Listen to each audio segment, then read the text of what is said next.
Ya, pemirsa, Indonesia menyimpan banyak sumber energi terbarukan yang bisa menjamin ketahanan energi nasional dan salah satunya adalah energi laut. Kementerian Energi dan Sumber Daya Mineral menyatakan potensi energi laut di Indonesia bisa mencapai 60 gigawatt.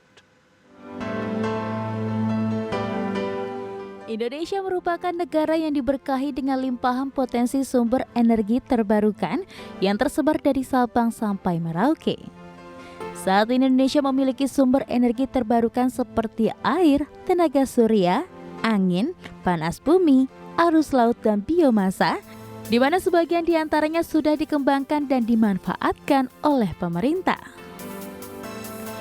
Dan sebagai negara dengan luas perairan yang lebih besar dibandingkan daratan, Indonesia memiliki potensi energi terbarukan yang bersumber dari laut yang melimpah. Balai Besar Survei dan Pemetaan Geologi Kelautan, Kementerian Energi dan Sumber Daya Mineral menyebutkan potensi energi laut di Indonesia mencapai 60 gigawatt. Bahkan potensi energi laut tersebut hampir 2 kali lipat dari proyek pembangkit listrik 35 gigawatt yang dicanangkan pemerintahan beberapa tahun lalu. Selain 17 lokasi itu ada dua lokasi terkait dengan gelombang laut dan 2 lokasi terkait dengan OTEK. Jadi total yang kemudian kami sampaikan ada 60 gigawatt potensi yang ada. Nah, ini menariknya bahwa ternyata di Indonesia bagian barat, tengah, timur, dan bahkan selatan dan utara itu semuanya mengandung potensi energi laut, baik secara umum energi, arus laut, gelombang ataupun OTEK. Nah, itu menjadi yang sisi yang menarik. Dengan demikian, jika seluruh potensi energi laut tersebut dikembangkan secara optimal, maka jumlah energi bersih yang dihasilkan bisa melampaui proyek pembangkit listrik 35 gigawatt. Adapun potensi energi laut dibagi menjadi 3, yaitu energi arus, gelombang laut, dan Ocean Thermal Energy Conversion atau OTEC yang tersebar di 17 lokasi perairan di Indonesia. Dari Jakarta, Ade Firmansyah, IDX Channel. Baik, berikutnya kita akan cermati infografis terkait dengan potensi energi laut Indonesia. Selengkapnya bisa Anda saksikan di layar televisi Anda. Baik, kita lihat dari potensi energi laut di Indonesia ini ada energi arus laut, kemudian gelombang laut, dan juga Ocean Thermal Energy Conversion atau OTEC. Dan selanjutnya, lokasi potensi energi laut di Indonesia, data dari Kementerian SDM ini ada sekitar 17 lokasi yang sudah dipetakan di Selat Riau, kemudian Selat Toya Pakeh Nusa Penida, kemudian Selat Alas, Selat Larantuka, Pantar, Lirung Talaut, Lampa Natuna hingga Selat Patinti di Halmahera.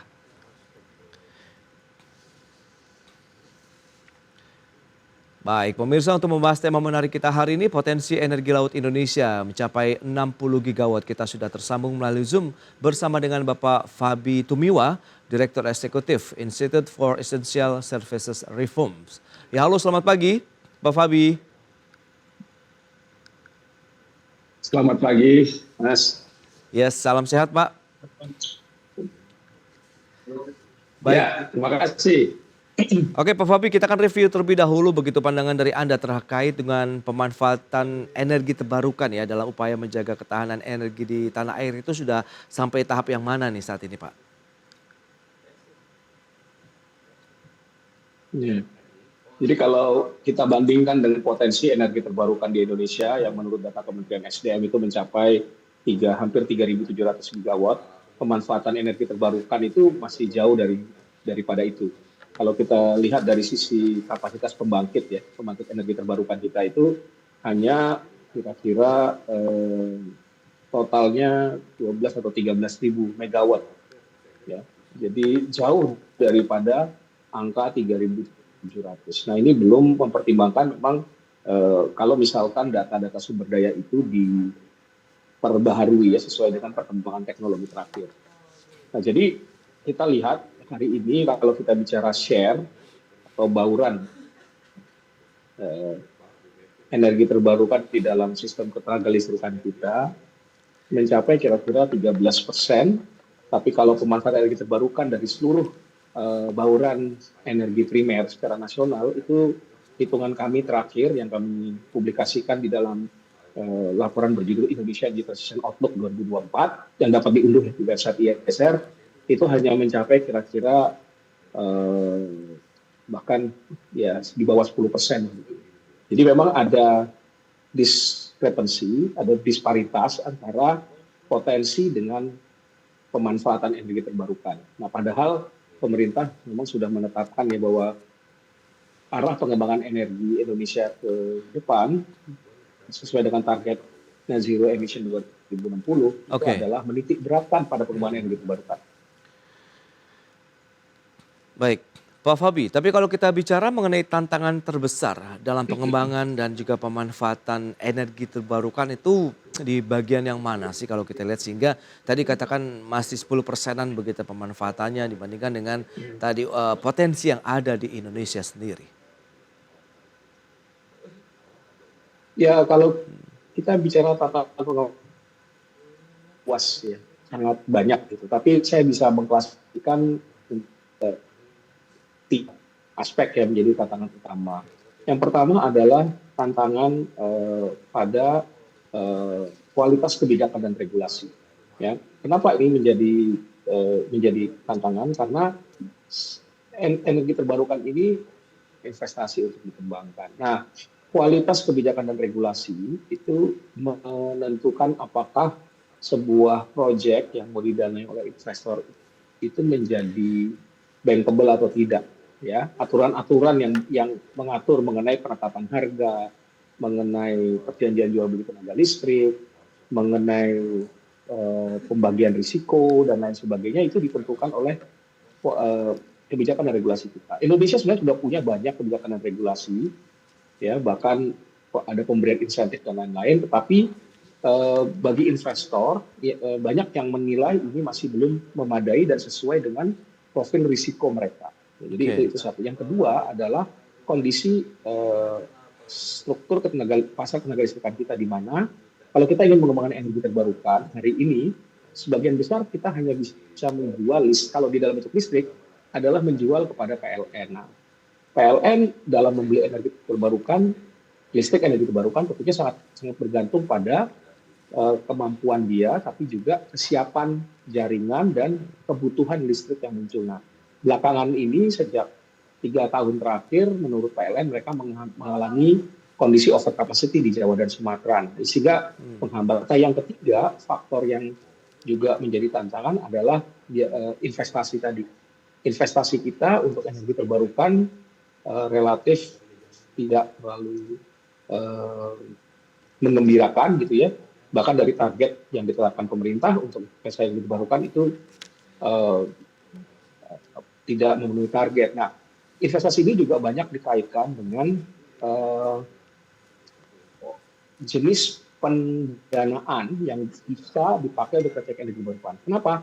Karena energi terbarukan ini secara nature capex-nya tinggi, ya capex-nya tinggi, OPEX-nya rendah dalam jangka bisa memberikan harga listrik yang lumayan bisa bersaing sebenarnya, tetapi karena struktur industri tenaga listrikan kita dan kebijakan mengenai tarif listrik di Indonesia, di mana tarif listrik itu heavily regulated, ya, sehingga membutuhkan yang namanya concessional finance. Nah, minimnya pendanaan yang konsesional itu menjadi kendala untuk investasi yang bankable tadi, begitu. Baik, kondisinya realnya begitu yang terjadi di lapangan begitu ya dengan pemanfaatan EBT dan juga berbarengan juga dengan energi fosil sendiri, ternyata masih ada beberapa tantangan dari sisi kualitas kebijakan dan regulasi, overcapacity dari pasokan listrik juga yang tengah terjadi dan juga investasi di bidang EBT juga yang memang ini nampaknya juga masih banyak perjalanan yang cukup berliku. Nah, menariknya kalau kita cermati ini Balai Besar Survei dan Pemetaan Geologi Kelautan Kementerian SDM juga menyebutkan ada potensi Pak Fabi, energi laut Indonesia yang bisa mencapai 60 gigawatt. Nah, apa yang mungkin bisa Anda jelaskan terlebih dahulu nih dengan energi laut ini seperti apa sih? Ya, energi laut ini sebenarnya potensi energi yang dihasilkan ya dari energi kinetik dan energi potensial dari laut itu sendiri, yang mana kalau energi kinetik dan potensial ini dikonversi dengan teknologi energi, dia bisa menghasilkan energi yang kita bisa gunakan secara langsung, misalnya dalam bentuk listrik, gitu ya. Karena yang kita bilang arus laut, gelombang dan lain sebagainya itu memiliki energi juga ya. Nah, menurut saya angka 60 gigawatt itu masih terlalu minim dan tadi kalau saya dengar dari penjelasannya dari Kementerian SDM yang menyatakan bahwa ini adalah data potensi dari 17 lokasi yang diukur. Ya, jadi kalau kita lihat Indonesia yang garis pantainya itu panjang, lalu kemudian ada beberapa selat, gitu ya, yang juga arus lautnya itu cukup kuat, lalu kemudian ada banyak teluk gitu ya. Saya kira potensi 60 gigawatt itu terlalu rendah gitu ya. Tapi berapa persisnya itu tentunya harus dilakukan lebih banyak pengukuran lagi. Tapi angka 60 gigawatt itu tentunya sangat luar biasa ya. Jauh lebih tinggi daripada misalnya sumber daya energi panas bumi misalnya yang menurut data Kementerian SDM itu mencapai 29 gigawatt. Jadi ini hampir 2 kali lebih tinggi daripada potensi panas bumi yang selama ini sudah diketahui di Indonesia. Bahkan 2 kali lipat juga dari proyek pembangkit listrik yang 35 gigawatt yang dicanangkan juga oleh pemerintah, begitu ya. Nah, apakah Anda melihat ini akan menjadi fokus pengembangan EBT berikutnya nih di tanah air kalau kita lihat potensinya yang cukup besar ini, Pak Fabi?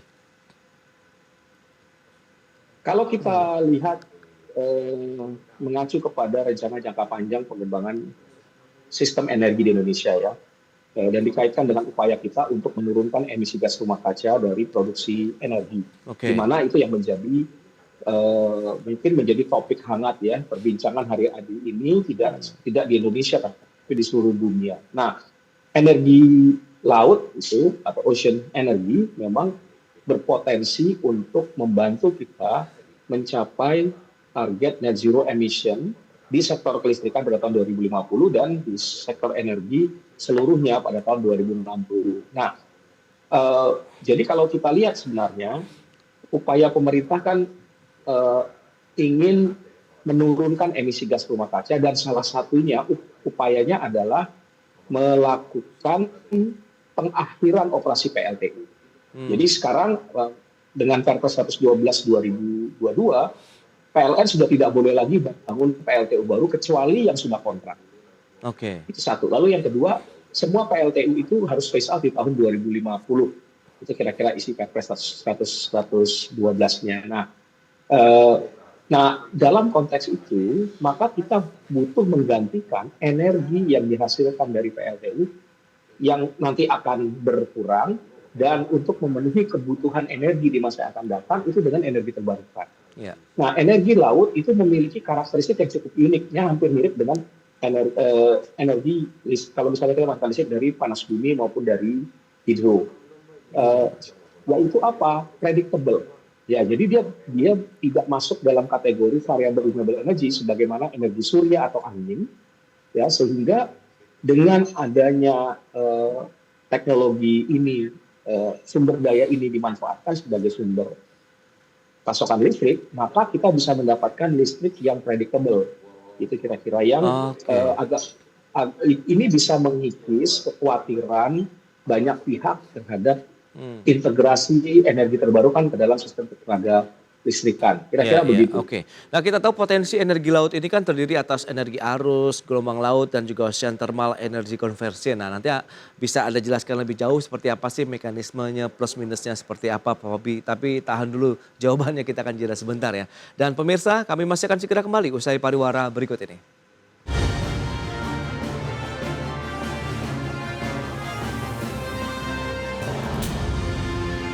Baik pemirsa, kita lanjutkan kembali perbincangan bersama dengan Bapak Fabi Tumiwa, Direktur Eksekutif Institute for Essential Services Reform. Baik Pak Fabi, kita akan lanjutkan kembali ini bicara mengenai energi laut yang potensinya bisa mencapai 60 gigawatt. Meskipun Anda katakan ini harusnya lebih besar lagi begitu ya. Karena Indonesia juga wilayah perairannya lebih luas dan lebih besar daripada daratan. Nah, bisa Anda jelaskan tidak seperti apa sih energi arus, gelombang laut dan juga ocean thermal energy conversion atau OTEC ini begitu plus minusnya begitu kalau diterapkan di Indonesia. Pak Fabi silakan. Ya, jadi sebagaimana tadi disebutkan misalnya energi laut itu tadi yang dibilang tiga kategori ya. Jadi ada arus, kemudian itu current, kemudian wave, kemudian otek tadi. Nah, kalau arus tentunya dia memanfaatkan arus laut ya. Jadi current itu ya di bawah biasanya, di bawah permukaan laut itu kan karena ada perbedaan tides ya, pasang surut gitu ya. Karena air laut kan ya ada tidesnya. Nah, itu menghasilkan yang namanya arus laut. Nah, arus laut itu kita bisa bayangkan seperti angin ya. Kalau kita merasakan angin ya, dia yang lagi berhembus, arus laut itu seperti itu. Hanya kalau di laut densitasnya lebih tinggi dibandingkan dengan angin. Jadi kalau kita bisa memanfaatkan angin menjadi sumber listrik dengan pembangkit listrik tenaga angin, maka ini juga bisa dilakukan. Teknologinya mirip sebenarnya, ya. Jadi bisa memutar kincir tapi di bawah laut gitu. Nah, tetapi penempatannya bisa berbeda-beda. Ini teknologinya macam-macam yang sudah diterapkan, ya. Ada yang dengan menggunakan turbin. Sekarang malah yang sedang dikembangkan teknologi untuk floating. Jadi dia ada floating platform, lalu kemudian turbin untuk arus lautnya itu ada di bawah gitu ya. Untuk kena arus dia akan muter gitu kira-kira. Nah, itu kalau arus laut. Yang kedua wave ya. Wave tentunya itu yang dipakai di ya gelombang laut. Jadi itu dia ada di atas ya. Sudah ada teknologinya juga, dia memanfaatkan gelombang laut. Gelombang laut kan kita tahu ya. Dengan adanya naik turun itu dia bisa menghasilkan motion atau gerak itu yang dipakai untuk memutar turbin menghasilkan listrik. Dan yang ketiga tadi ocean thermal energy conversion, OTEC itu memanfaatkan perbedaan suhu ya, baik itu di permukaan. Kan kalau laut itu di permukaan itu agak panas ya. Semakin turun itu dia semakin dingin. Nah, perbedaan temperatur di antara di dalam laut itu bisa dipakai untuk menghasilkan energi juga untuk membuat fluida itu lebih bergerak sehingga bisa menghasilkan gerak yang menghasilkan listrik. Jadi itu yang teknologinya, dan teknologi ini sebenarnya sudah ada. Bahkan OTEC itu setahu saya sudah penelitiannya dari tahun 80-an, 70-an dan 80-an. Dulu didorong oleh Amerika Serikat, oleh Jepang gitu ya. Pernah ada wacana 10 tahun yang lalu untuk melakukan uji coba di teknologi ini, tapi sepertinya tidak berjalan ya. Dan teknologi lain seperti wave atau current tadi sudah ada teknologi di beberapa negara sudah diuji coba ya. Misalnya di yang tidal gitu ya. Itu sudah ada di Prancis, sudah ada di China, sudah ada di US ya. Ada di Scotland gitu ya, di UK. Jadi sudah banyak negara-negara yang menerapkan ini, tapi memang sayangnya belum ada di negara berkembang seperti Indonesia. Nah, di antara ketiga potensi energi laut tadi yang sudah Anda jabarkan begitu ya Pak Fabi, kira-kira nih yang paling berpotensi kemudian cocok untuk wilayah perairan di Indonesia tuh yang mana Pak? Atau ketiga-tiganya bisa diterapkan? Ketiga-tiganya pasti sepertinya bisa ya, tapi kalau kita lihat dari tingkat kesiapan teknologi dan keekonomiannya serta kondisi yang ada di Indonesia, saya kira sih tidal wave itu arus dan wave ya, dan gelombang itu yang paling berpotensi ya untuk diterapkan di Indonesia.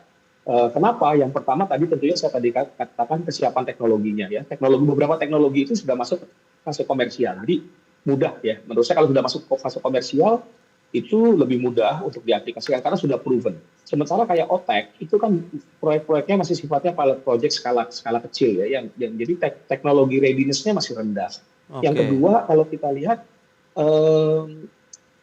kondisi Indonesia sendiri ya, di mana kalau saya lihat pembangkit itu sangat cocok untuk menyediakan listrik misalnya daerah-daerah pesisir, pulau-pulau gitu ya, yang selama ini sukar terjangkau dengan pembangkit konvensional dan yang tidak ada atau yang minim potensi energi terbarukan. Kita bisa yang lain ya, misalnya pulau-pulau kecil ya, dia di sana lahan pulaunya tidak terlalu besar, kemudian juga tidak banyak angin atau energi suryanya juga mungkin tidak optimal ya. Teknologi macam ini cocok gitu. Jadi kalau kita lihat kesesuaian kondisi geografis Indonesia, dua teknologi yang tadi saya katakan itu relatif cocok ya. Jadi kalau kita lihat itu, jadi dari kesiapan teknologi, kondisi geografis, dan yang ketiga, saya kira dan kalau saya perhatikan keekonomiannya, kedua teknologi yang saya maksudkan ini memang relatif sekarang harganya sudah mulai turun dan mereka sudah punya target misalnya untuk lebih ekonomis harganya, lebih murah lagi di tahun 2030. Jadi ada progres gitu kira-kira. Dan ini menurut saya menarik ya kalau kita mengembangkan ke sana. Nah, terkait dengan pemanfaatan energi laut yang memiliki risiko, ini kalau kita lihat apakah risikonya juga lebih besar dibandingkan dengan EBT lainnya yang sekarang juga banyak dimanfaatkan di Indonesia. Ada surya, laut, angin maksud saya, kemudian juga ada yang geothermal ini, Pak. Ya, saya kira persepsi risiko untuk setiap teknologi energi terbarukan itu semua teknologi terbarukan pada dasarnya punya risiko ya. Nah, bagaimana risikonya, bagaimana persepsi terhadap risiko itu tentunya itu yang menentukan tingkat penerimaan kita. Ya, nah tapi memang kalau tadi saya katakan karena ini relatif teknologinya baru berkembang, belum secara umum masif ya dipakai di seluruh dunia. Tentunya persepsi risiko itu tinggi sekali. Ya, misalnya apa? Reliable nggak teknologi? Kita kan berbicara sebuah proyek ya, di mana dia kalau kita lihat kontrak PPA di Indonesia, Power Purchase Agreement kita itu 25 tahun. Jadi kita harus yakin bahwa teknologi kalau dipasang akan berjalan selama 25 tahun. Tanpa saya harus investasi besar-besaran lagi gitu. Nah, ini yang menjadi penting ya. Yang kedua, kita bicara underwater environment. Ini bukan di darat, ini di dalam laut. Dan kita tahu di dalam laut itu banyak sekali hal-hal yang mungkin tidak sama dengan yang di darat. Ya, tadi saya katakan misalnya densitas airnya, flow itu lebih kencang, ya, sehingga akan berbeda nih kalau cara kita mendesain teknologi itu. Kemudian juga ada persoalan-persoalan mengenai dengan marine biologis yang mungkin harus diperhatikan ketika kita mengembangkan proyek-proyek itu karena punya dampak kepada ekosistem kelautan. Nah, penelitian-penelitian dalam hal ini kan masih minim ya, sehingga pastinya kalau ada melakukan proyek itu banyak sekali studi-studi yang harus dilakukan untuk memastikan risiko-risiko tadi bisa diantisipasi dengan baik. Baik, tentunya tapi kita harusnya bisa memanfaatkan juga dengan limpahan ataupun berkah yang sudah disampaikan begitu dari paket pengantar pertama bahwa Indonesia dilimpahi dengan banyak sekali ya sumber energi terbarukan begitu yang bisa dimanfaatkan dan semoganya ke depan potensi ini juga bisa dimanfaatkan dan dioptimalkan dengan baik oleh pemerintah sehingga bisa menjamin lagi nih ketahanan energi di tanah air. Baik, Pak Fabi, terima kasih banyak atas waktu dan sharing yang sudah Anda sampaikan, tentu menjadi insight menarik bagi pemirsa IDX Channel. Selamat melanjutkan aktivitas Anda kembali. Salam sehat, Pak Fabi. Terima kasih. Ya, sampai ketemu. Baik pemirsa, 1 jam sudah saya menemani Anda dalam Market Review. Saya Prasetyo Wibowo beserta kerabat kerja yang bertugas undur diri. Terima kasih dan sampai jumpa.